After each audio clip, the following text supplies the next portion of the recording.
الحمد للہ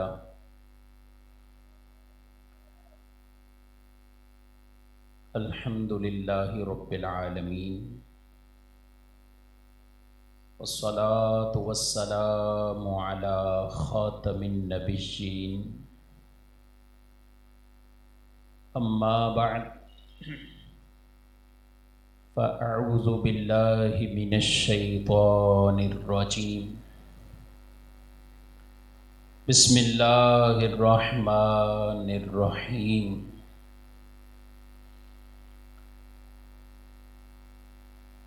ان اللہ وملائکتہ یصلون علی النبی یا ایہا الذین آمنوا صلوا علیہ وسلموا تسلیما۔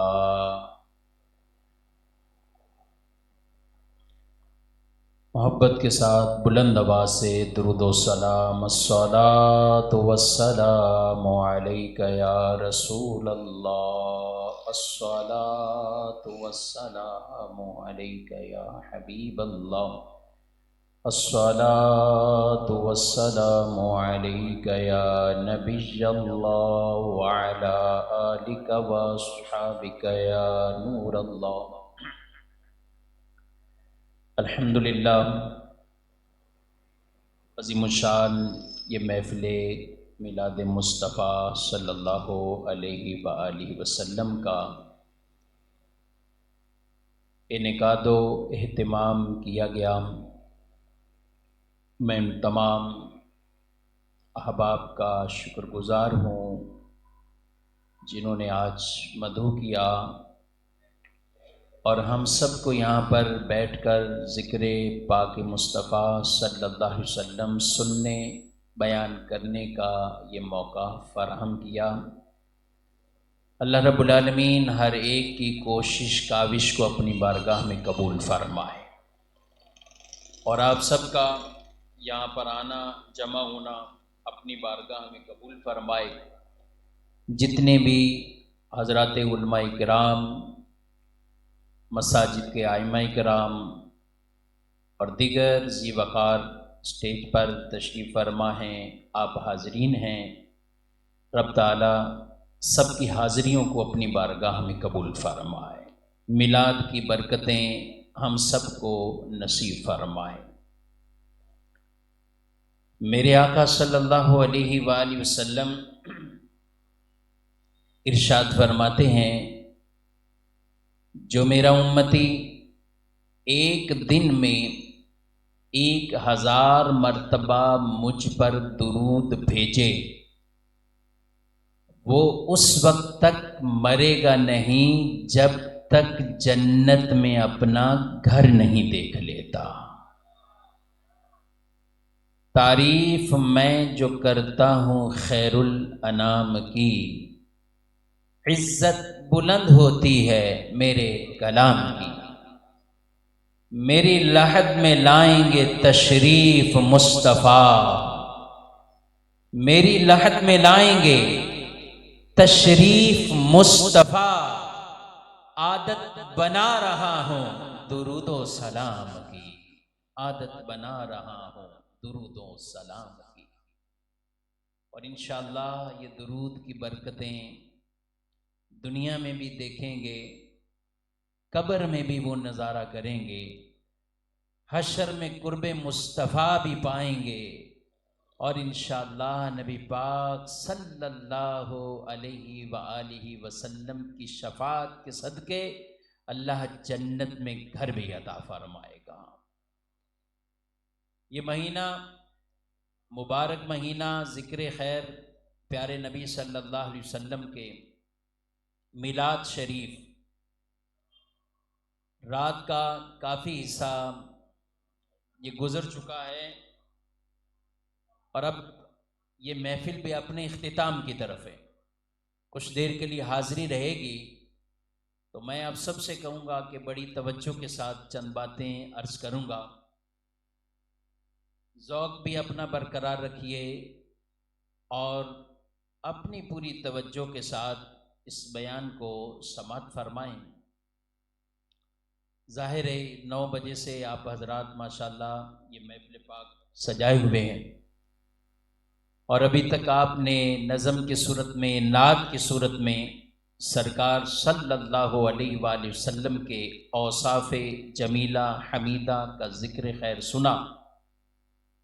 اب ہم نثر کی صورت میں یہی میلاد ہے کہ میلاد کہتے ہی اس بات کو گئے کہ وہ مجمع، وہ مجلس جس میں بیٹھ کر اللہ کے پیارے رسول صلی اللہ تعالی علیہ وآلہ وسلم کا ذکر خیر کیا جائے، اس نعمت کا شکرانہ ادا کیا جائے، اور پیارے نبی صلی اللہ علیہ وسلم کو جو کمالات اللہ نے عطا فرمائے ان کو میں اور آپ یاد کریں۔ میلاد اسی کو کہا جاتا ہے، اسی کو میلاد کہا جاتا ہے، حضور کے میلاد کی خوشی، ولادت کی خوشی۔ اگر ہم اصل میلاد کی بات کریں کہ حضور کا ذکر خیر میلاد ہے، تو میں کہتا ہوں جب دنیا میں کوئی نہ تھا، ابھی کسی بھی نبی کی آمد نہ ہوئی، سب سے پہلے میلاد کا ذکر یعنی حضور کی آمد کا ذکر اگر کیا ہے تو وہ نبیوں کی مجلس میں ان کی روحوں کے سامنے یہ ذکر میلاد ہوا ہے، تو بیان خود اللہ رب العالمین نے فرمایا ہے۔ اللہ فرمائے، قرآن میں پڑھیے سورہ آل عمران، وَإِذَا أَخَذَ اللَّهُ مِيثَاقَ النَّبِيِّينَ، اے محبوب یاد کرو جب اللہ نے وعدہ لیا نبیوں سے، لَمَا آتَيْتُكُم مِّن كِتَابٍ وَحِکْمَةٍ، کیا ہے نبیوں کے گروہ تمہیں کتاب حکمت ضرور ملے گی، ثُمَّ جَاءَكُمْ رَسُولٌ مُصَدِّقٌ لِمَا مَعَكُمْ، پھر تمہارے بعد وہ رسول آئیں گے، جو کچھ تم لے کر جاؤ گے وہ سب کی تصدیق کرنے والے ہوں گے۔ لَتُؤْمِنُنَّ بِهِ وَلَتَنْصُرُنَّهُ، تم ضرور ان پر ایمان لانا، ضرور ان کی مدد کرنا۔ اب ذرا یہ بتائیے، نبیوں کا گروہ، نبیوں کی روحوں سے، انبیاء کرام معصوم ہیں، ان سے غلطی، ان سے گناہ یہ ہرگز نہیں، محال ہے، ان سے ناممکن ہے کہ نبی سے گناہ کا صدور ہو، لیکن اللہ پھر بھی انہیں تاکید فرما رہا ہے، لَتُؤْمِنُنَّ بِهِ وَلَتَنْصُرُنَّهُ، ضرور ان پر ایمان لانا ہے، ان کی مدد کرنی ہے۔ مفسرین نے لکھا کہ وہ انبیاء کیسے ایمان لائیں، کیسے مدد کریں، کہا کہ ہر نبی کی یہ ڈیوٹی لگی کہ وہ اپنی امت کو جمع کرے اور امت کے سامنے میرے اور آپ کے پیارے نبی علیہ السلام کا ذکر خیر کرنا شروع فرما دے گا۔ تو پہلا ذکر میلاد کیا اللہ نے، نبیوں کی ڈیوٹی لگا دی گئی، ذکر مصطفیٰ ہر نبی اپنی امت کے سامنے کرتے رہے اور انہیں یہ بتاتے رہے کہ ہم تمہیں بتاتے ہیں اگر تم میں سے کسی کی عمر اتنی زیادہ ہو جائے کہ وہ زمانہ رسالت مصطفیٰ پا لیتا ہے، تو پھر حضور کا جب زمانہ پا لے تو پھر ان کا کلمہ پڑھ کے ان کی امت میں شامل ہو جائے۔ یہ ہر نبی یہ اپنی امتوں کو بتاتے رہے۔ تو میں کہتا ہوں ذکر مصطفیٰ اور یہ میلاد کی یہ صورت، آج تو لوگ یہی پوچھ کے یہ بار بار کہاں لکھا ہے، کہاں لکھا ہے، کہاں لکھا ہے۔ آؤ علماء کی کتابیں پڑھو، 100 نہیں 500 سے زائد حوالہ جات ایسے موجود ہے کہ جس میں آج کے دور کے نہیں، صدیوں پرانے بزرگ حضور صلی اللہ علیہ وسلم کے میلاد، ذکر میلاد، آپ کی آمد کے چرچے، یہ تذکرہ، یہ ذکر خیر اپنی کتابوں میں بیان کرتے ہیں، مگر ان کے پاس نہ انہوں نے ان اسلاف کو دیکھا، نہ ان کی سیرت کو پڑھا، نہ سمجھنے کی کوشش کی ہے۔ میں کہتا ہوں حوالے بہت ہیں، مگر پھر بھی میں ایک بات عرض کرتا ہوں، اگر عام عوام سے کسی سے کوئی یہ سوال پوچھے کہ بتاؤ میلاد کہاں لکھا ہے، تو فوراً بول دینا اللہ نے عاشقوں کی قسمت میں لکھا ہے۔ میلاد ہر جگہ لکھا ہوا ہے یا رسول اللہ، میلاد ہر جگہ لکھا ہے۔ قرآن میں ذکر مصطفیٰ کے چرچے، یہی تو میلاد ہے۔ قرآن فرما رہا ہے وَرَفَعْنَا لَكَ ذِكْرَكَ، یہ بیان کرنا ہی تو میلاد ہے۔ قرآن فرما رہا ہے مَا كَانَ مُحَمَّدٌ أَبَا أَحَدٍ مِّن رِّجَالِكُمْ وَلَٰكِن رَّسُولَ اللَّهِ وَخَاتَمَ النَّبِيِّينَ، یہ محمد صلی اللہ علیہ وسلم مردوں میں سے کسی کے والد نہیں ہے، لیکن اللہ کے رسول ہے اور نبیوں میں سے سب سے آخری ہیں، سب سے آخری نبی ہے۔ یہ قرآن ہی تو فرما رہا ہے کہ لَقَدْ جَاءَكُمْ رَسُولٌ مِّنْ أَنفُسِكُمْ عَزِيزٌ عَلَيْهِ مَا عَنِتُّمْ، کہ یہ رسول تمہارے پاس آئے ہیں۔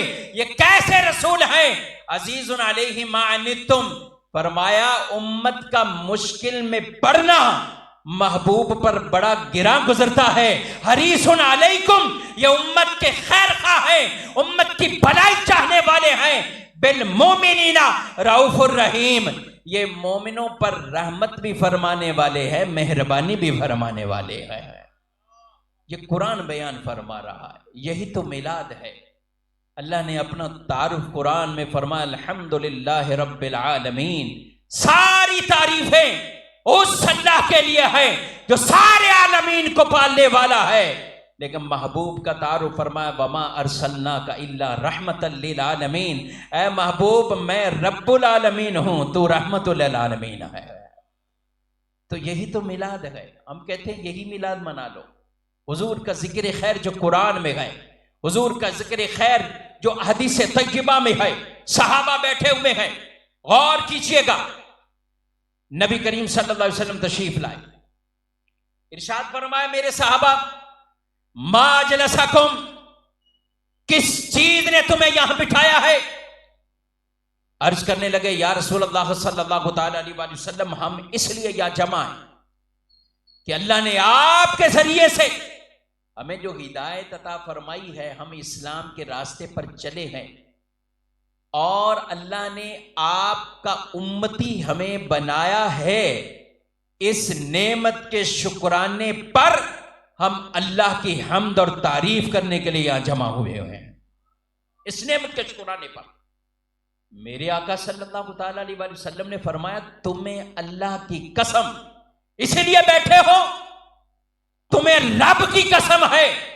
صحابہ کہتے ہیں ہمیں اللہ کی قسم ہم اس لیے یا جمع ہے کہ یہ مجلس اس لیے سجائی گئی ہے، یا رسول اللہ آپ کی امتی بننے کا شرف ملا ہے، ہم اللہ کی حمد کرتے ہیں، اللہ کی تعریف کرتے ہیں، اس لیے ہم یا جمع ہیں۔ میرے آقا علیہ السلام نے قسم ارشاد فرمائی، صحابہ کہتے ہیں اللہ کی قسم ہم اس لیے جمع ہیں۔ حضور فرماتے میں نے تمہیں قسم اس لیے نہیں دی کہ مجھے تمہیں تمہاری نیت کے حوالے سے کوئی شک ہو، کہا نانا اس لیے قسم نہیں دی ہے، بلکہ میں تمہیں خوشخبری دے رہا ہوں۔ ابھی میرے پاس جبریل آئے ہیں اور جبریل نے مجھے بتایا ہے کہ یا رسول اللہ باہر نکلیے، یہ جو آپ کے دیوانے اصحاب بیٹھ کر اللہ کے سامنے حمد کر رہے ہیں، آپ کے امتی ہونے کا شکر ادا کر رہے ہیں، اللہ ان کی اس مجلس اور محفل پر فرشتوں کے سامنے بھی فخر فرما رہا ہے، فرشتوں کے سامنے فخر فرما رہا ہے۔ یہ محفل سجی تو رب تعالیٰ بھی ان محفلوں سے کہ جہاں پیارے محبوب کا ذکر خیر ہو، اللہ بھی ان سے راضی ہو جاتا ہے کہ یہ حضور کے ذکر کے لیے، حضور کے چرچے بیان کرنے کے لیے، حضور کے توصیف اور کمالات کو بیان کرنے کے لیے یہ امت جمع ہے، یہ امتی وہ کمالات بیان کر رہے گئے کہ جو اللہ نے اپنے نبی صلی اللہ علیہ وسلم کو عطا کیے گئے۔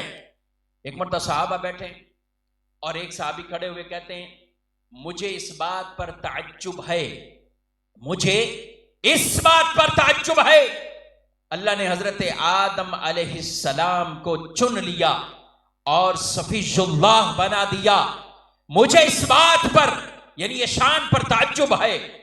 دوسرے کھڑے ہوئے اور کہتے ہیں مجھے اس بات پر تعجب ہے کہ اللہ رب العالمین نے موسیٰ علیہ السلام کو ہم کلام ہوئے تو کلیم اللہ کا شرف دے دیا۔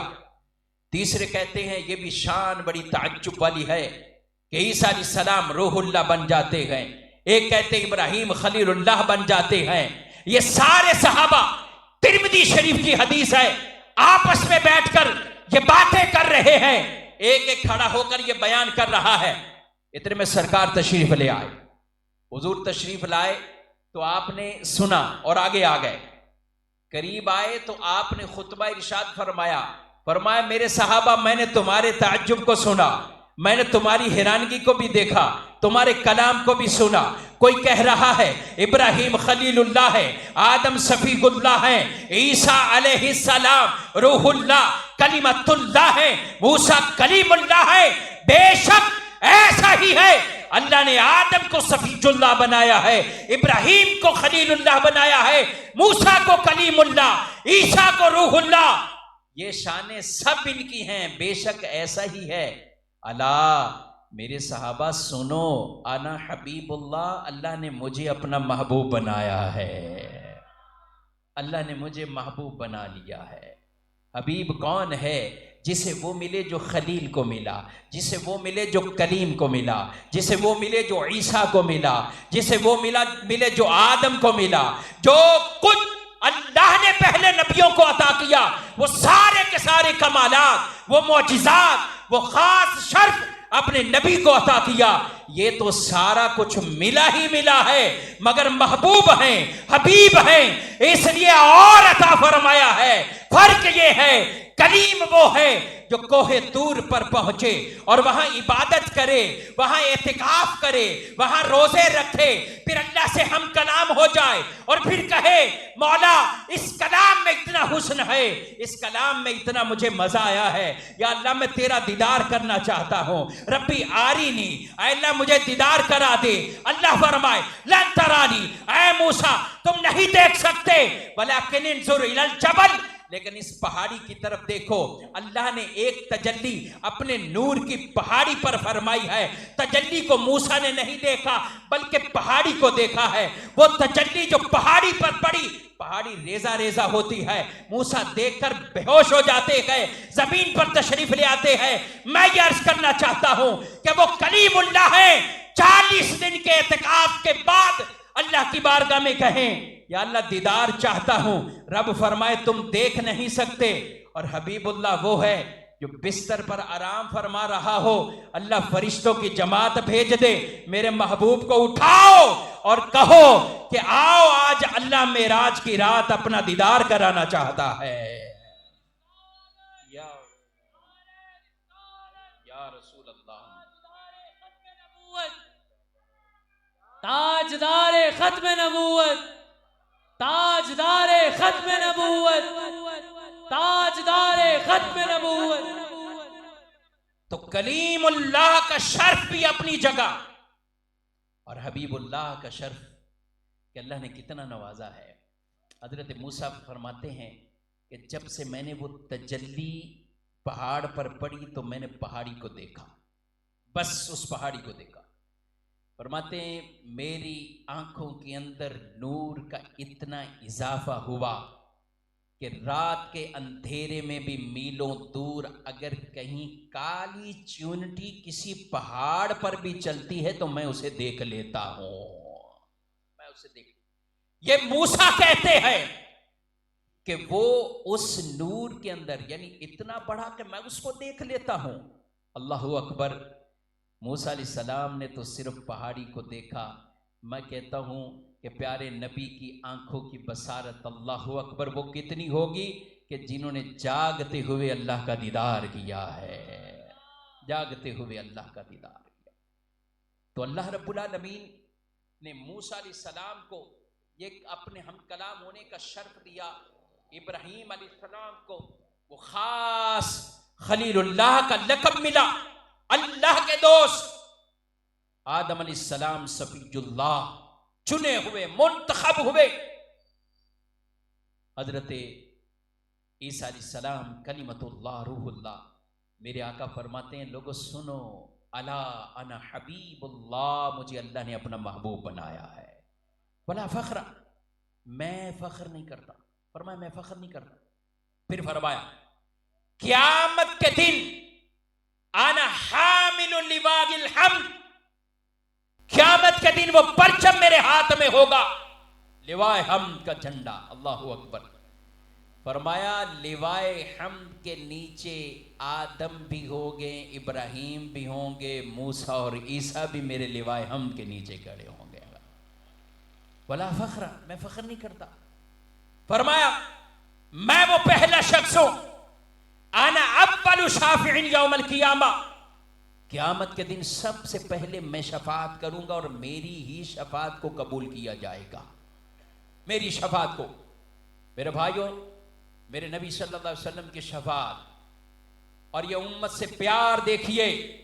یہ امت اگر ساری زندگی بھی صبح و شام میلاد کرے، حضور کا ذکر خیر وہ کرتی رہے، میں کہتا ہوں جتنے احسانات نبی صلی اللہ علیہ وسلم نے امت پر فرمائے ہیں، ان احسانات میں کسی ایک احسان کا بھی بدلہ نہیں چکا سکتے. ایک احسان کا بھی پوری زندگی لگا دے. یہ جتنے بھی درخت ہیں ان کی لکڑی کی کلمیں بنا لی جائیں، اور جتنے سمندر اور دریا ہیں ان کے پانی کی سیاہی بنا لی جائے، اور حضور کی شان کو لکھنا شروع کر دیا جائے، یہ ساری کلمیں ختم ہو سکتی ہیں، یہ ساری سیاہی ختم ہو جائے گی، مگر شان کا ایک باب بھی مکمل نہیں ہوگا. اللہ نے ایسی شان اپنے محبوب کو عطا کی ہے. ہم تو ان میں ثناخانوں میں نام لکھوانے آتے ہیں، ان شرکاء میں اپنا نام لکھوانے آتے ہیں کہ کون ہے وہ خوش نصیب جو اپنے نبی کو یاد کرتا تھا، اپنے نبی کا ذکر خیر کرتا تھا، وہ محافلے سجا کے رکھتا تھا، اپنے نبی صلی اللہ علیہ وآلہ وسلم کی شانوں کو بیان کرنے والا. ہاں ہم اعلیٰ حضرت کے چاہنے والے، ہم اعلیٰ حضرت سے محبت کرنے والے. کیوں؟ کیونکہ امام محمد رضا نے ہمارے دلوں کے اندر عشق مصطفیٰ کی شمع کو روشن فرما دیا ہے. اور اعلیٰ حضرت کہتے ہیں کہ رہے گا یوں ہی ان کا چرچا رہے گا، رہے گا یوں ہی ان کا چرچا رہے گا، بڑے خاک ہو جائیں جل جانے والے. ہم تو حضور کا جشن یہ مناتے رہیں گے انشاءاللہ. یہ کبھی انشاءاللہ یہ میلاد کی محفلیں نہ پہلے ختم ہوئی ہیں، نہ اب ہوں گی، نہ قیامت تک ہوں گی، حشر تک ڈالیں گے ہم پیدائش مولا کی دھوم مثل فارس نجد کے کلے گراتے. تو یہ جشن میلاد انشاءاللہ یہ تو سنی انشاءاللہ مناتے رہیں گے سرکار کا میلاد. تو میں عرض کر رہا تھا کہ سرکار کے صلی اللہ علیہ وسلم کے احسانات ہم پر اتنے ہیں. فرمایا قیامت کے دن نبیوں کے لیے سونے کے ممبر ہوں گے. قیامت کے دن نبیوں کے لیے سونے کے ممبر ہوں گے.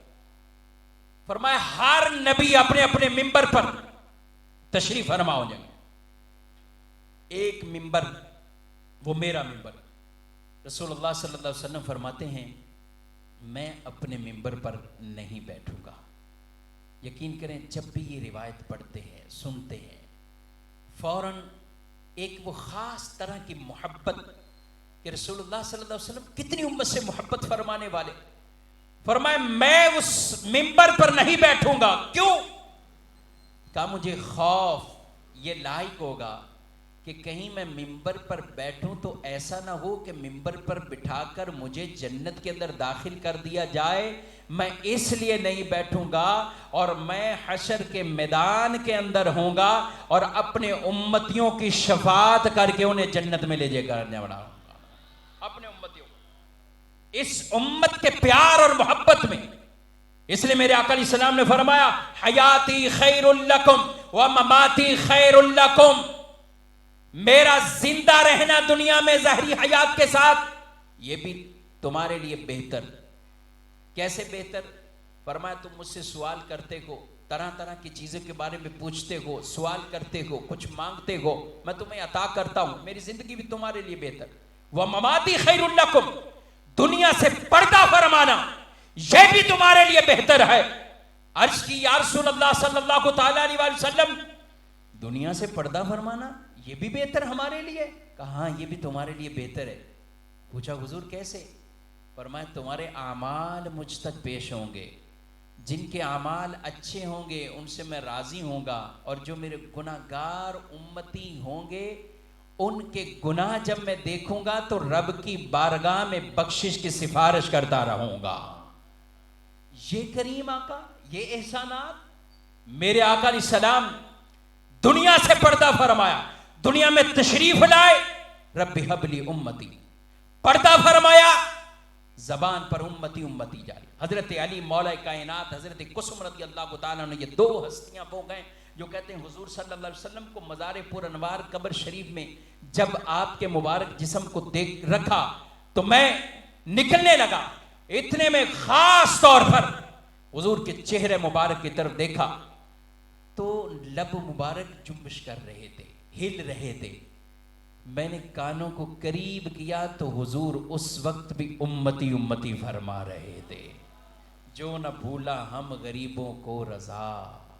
اعلیٰ حضرت فرماتے ہیں کہ یہ امتیوں کو، ان غرباء کو، اپنے امتیوں کو وہ حضور صلی اللہ علیہ وسلم کبھی بھولے نہیں ہیں، پیدا ہوئے امت کے یاد کیا ہے، دنیا سے پردہ فرمایا امت کو یاد کیا ہے، قیامت کی بات آتی ہے امت کو یاد فرماتے ہیں، شفاعت کی بات آتی ہے امت کو یاد فرماتے ہیں، میزان عمل میں نامہ اعمال تلے گا، وزن ہوگا، امت کو یاد فرماتے ہیں، پل صراط کا تذکرہ کرتے ہیں، امت کو یاد فرماتے گئے۔ اور پھر فرمایا میرے صحابہ سنو، وہ حوض ہے جو اللہ قیامت کے دن میری اور تمہاری ملاقات کی وہ جو جگہ حوض کوثر بنا رکھی ہے، فرمایا میرا تم سے وعدہ ہے میں قیامت کے دن حوض کوثر پر تم سے ملاقات کروں گا، اور میں اپنا حوض کوثر آج مدینے میں بیٹھ کر حوض کوثر ملازہ فرما رہا ہوں۔ فرمایا میں اپنا ابھی اس وقت اس جگہ پہ بیٹھ کر، یہ حضور کی نگاہ ہے میرے بھائیوں، نگاہ مصطفیٰ کا یہ عالم ہے کہ نگاہ اٹھتی ہے حوض کوثر تک پہنچ جاتی ہے۔ فرمایا میں ابھی دیکھ رہا ہوں، یہ مبارک یہ نگاہ ہے، اور نبی پاک کی نگاہ مبارک ایسی ہے، اللہ کرے ہم سب پر وہ نگاہ پڑی رہے، ہمیشہ پڑی رہے۔ حضور کی نگاہ رحمت، ہم سب اس کے محتاج ہیں، ہمیشہ نگاہ رحمت کے سائے میں رہے۔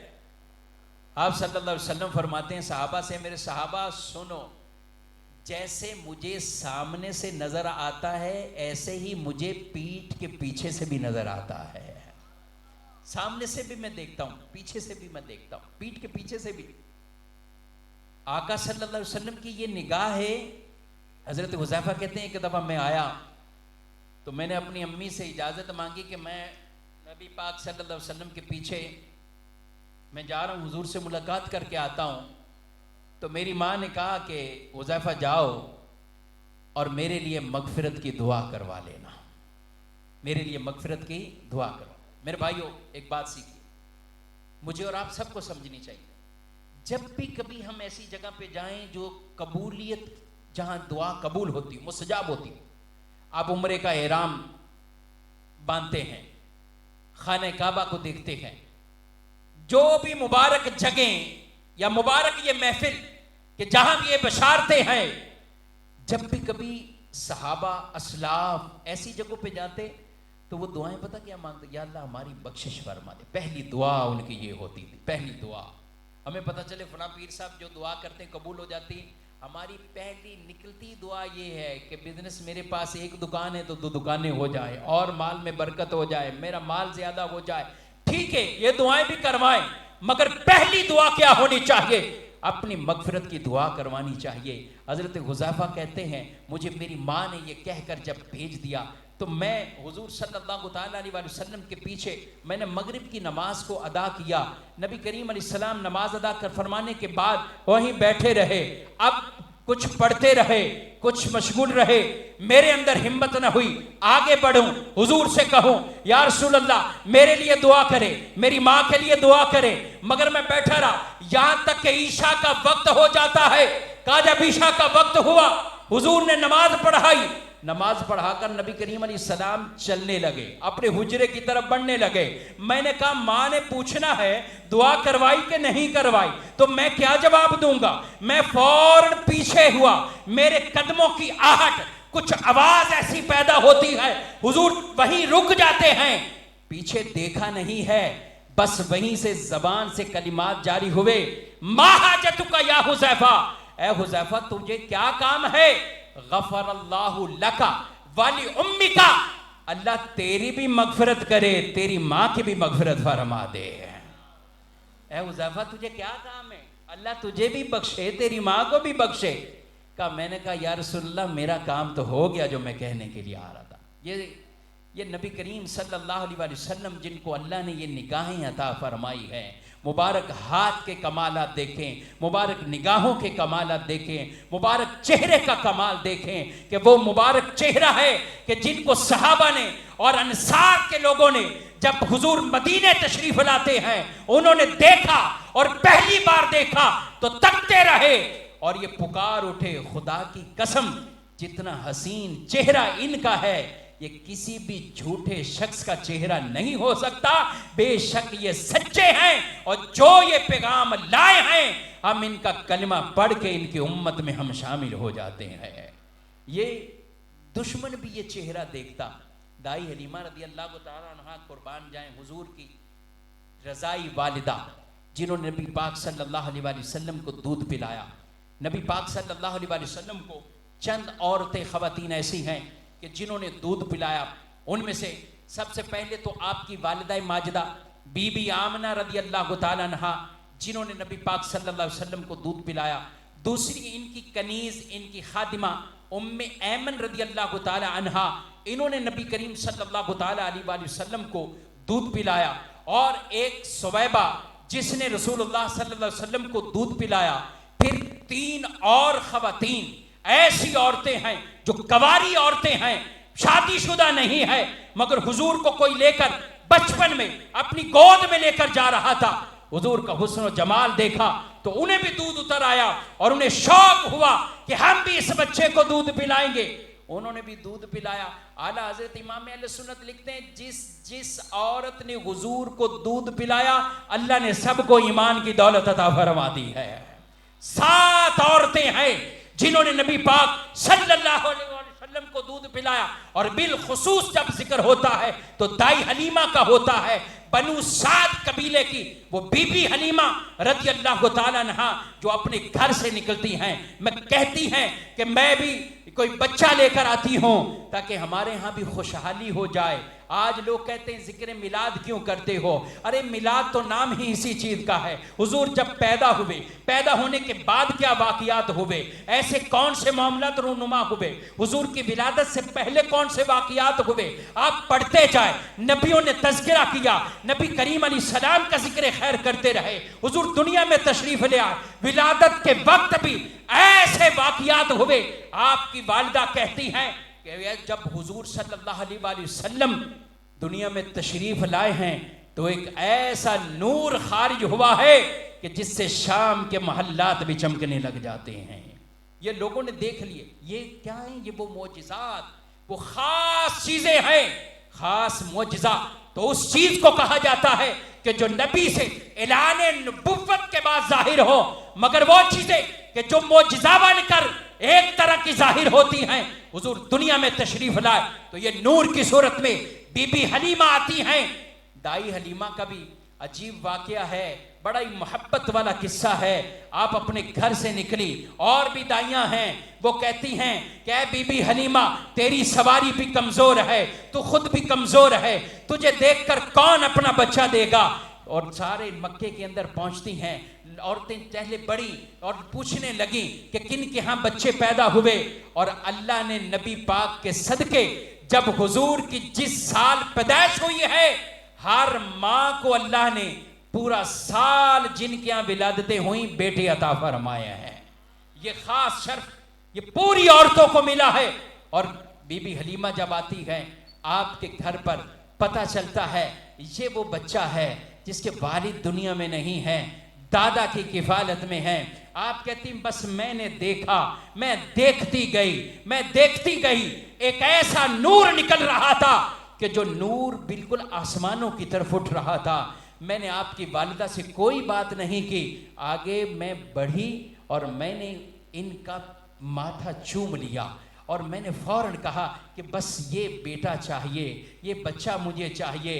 ان کی والدہ نے یہ بچہ مجھے دیا، میں خانہ کعبہ کی طرف آئی، میں کعبے کے اندر داخل ہوئی، 360 بت لٹکے ہوئے تھے، لیکن میں حضور کو لے کر آئی تو جہاں جہاں سے حضور گزرتے تھے بت بھی جھک جایا کرتے تھے، بت بھی گرتے جا رہے تھے، قدموں میں جھکتے جا رہے تھے۔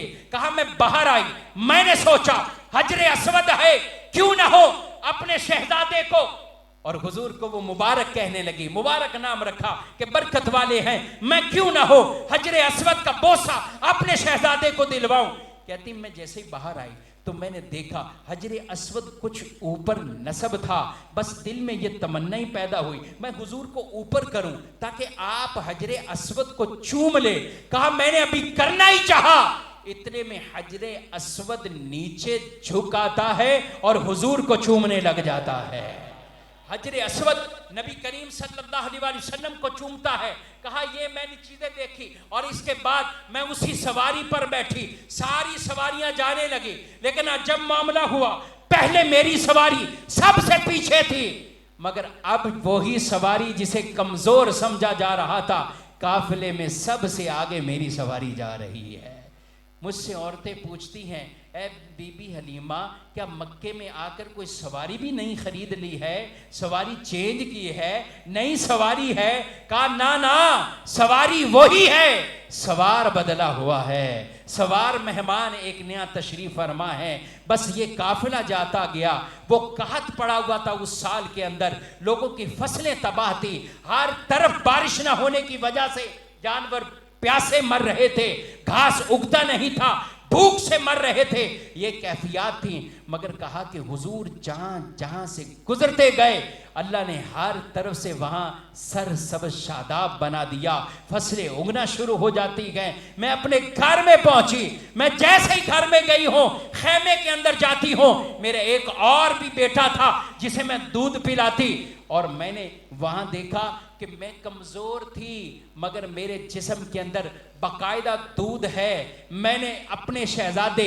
یعنی حضور صلی اللہ علیہ وسلم کو میں نے دودھ پلایا، میں نے ایک طرف سے دودھ پلایا، پھر دوسری طرف سے دودھ پلانا چاہا تو انہوں نے اپنے لب مبارک بند کر لیے، اس وقت بھی انہوں نے پینا پسند نہ کیا۔ کیوں؟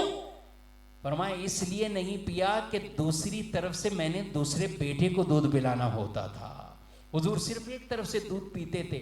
کہا اتنے میں میرے شوہر بھی آئے، میرے شوہر نے کہا کہ میں بکریوں کی طرف جاتا ہوں۔ جب وہ بکریوں کی طرف گئے، وہی بکریاں جو بھوک سے مر رہی تھی، اب ان بکریوں کو دیکھا تو ان کے تھنوں میں دودھ بھرا ہوا ہے۔ کہا کہ شوہر میرے وہ دودھ برتن میں ایسے بھر کے لاتے ہیں، پہلے میری بیٹی اور نبی پاک کی بہن شیما وہ لوگوں کے گھروں میں جاتی تھی کہ اگر کسی کے پاس زائد دودھ ہے تو وہ ہمیں دے دو، لیکن آج میری بیٹی شیما حضور کی بہن شیما گھر گھر اعلان کرتی ہے کہ کسی کو دودھ چاہیے تو خالی برتن لے کر ہمارے گھر آ جاؤ، کیونکہ ہمارے گھر ایک مبارک تشریف لائے ہوئے ہیں۔ ان کی برکت سے اور عورتیں دائی حلیمہ سے پوچھنے لگی کہ اے بی بی حلیمہ تم اتنی زیادہ امیر ہوگی ہو، لوگ اپنے گھروں میں چراغ جلاتے ہیں، بڑے تھوڑے ٹائم کے لیے چراغ جلاتے ہیں، پھر اس چراغ کو بجھا دیتے ہیں، لیکن عجیب معاملہ ہے اے دائی حلیمہ تیرا چراغ ساری رات جلتا رہتا ہے، ساری رات تیرے کمرے سے روشنی آتی رہتی ہے، کہاں سے تیل آ گیا، کہاں سے یہ چراغ جلانا شروع کر دیا؟ بی بی حلیمہ جواب دیتی ہے خدا کی قسم جب سے یہ شہزادہ گود میں آیا ہے ہم نے کبھی چراغ جلایا ہی نہیں ہے، ہم نے کبھی چراغ جلایا ہی نہیں ہے، وہ ان کے چہرے کا نور ہے کہ ہر وقت ہمارا کمرہ چمکتا رہتا ہے، ہر وقت وہ روشن رہتا ہے۔ ایسے کریم آقا صلی اللہ علیہ وسلم وہ شاعر نے بھی کیا کہا ہے، حلیمہ گھر کدی ویکھے کدی سرکار نو ویکھے، پنجابی شعر ہے اور بڑا آسان ہے۔ تیرا کھاواں میں تیرے گیت گاواں یا. لگتا ہے کافی تھک چکے ہیں، انشاءاللہ مزید زیادہ وقت نہیں لیں گے، پر محبت کے ساتھ پڑھ لے. تیرا کھاواں میں تیرے گیت گاواں یا رسول اللہ، تیرا کھاواں میں تیرے گیت گاواں یا رسول اللہ. تیرا میلاد میں کیوں نہ مناواں یا رسول اللہ، تیرا میلاد میں کیوں نہ مناواں یا رسول اللہ. حلیمہ گھر کدی ویکھے کدی سرکار نو ویکھے. حلیمہ گھر کدی ویکھے کدی سرکار نو ویکھے.